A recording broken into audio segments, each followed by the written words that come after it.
woke up this morning and I realized an important thing, and that is we are just 1 month away from the Feast of Tabernacles. Now, I don't know if you've ever observed the feast, but it really is like nothing else. Matter of fact, people call into the ministry, and one of the things I tell them is that the feast is as close as we're going to get to Yahweh's kingdom today.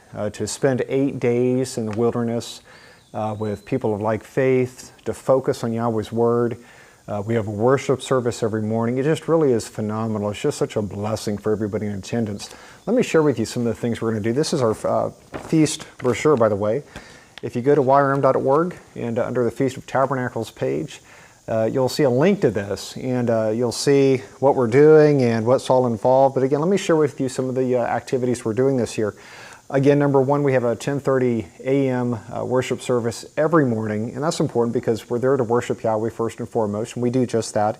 But in the afternoons, we always do something fun, especially for the kids and the young families, but even for the young at heart. So let me just go through a few of these things with you. For instance, we're doing shofars this year, so we'll be making our own shofars. So if you don't know what a shofar is, it's the horn that you typically blow, and we're going to use kudu horns this year. And we have a family fun day, a field day. I'm not sure what exactly we're doing there, but I'm sure it'll be lots of fun. We're doing a men's basketball tournament and a youth baseball game, and just again, a whole bunch of different activities, and it's such a blessing for those in attendance. I've been keeping the feast, by the way, for 39 years. And I can tell you from personal experience, there's really nothing like it. You know, to get away from the world, to get away from everything, and to be with like believers for 8 days is just such a blessing. So I would encourage you to really think about maybe coming this year. It's not too late. We have room at the campground, and I know it'd be a blessing for you to come. And you know, the feast days are also prophetic. We know that this feast day actually does symbolize and represent Yahweh's kingdom, the millennial reign here on earth. I wanted to read a passage, and this isn't to scare you, but it certainly shows how important this feast day is. Zechariah 14, and in this prophecy we find it referring specifically to this feast.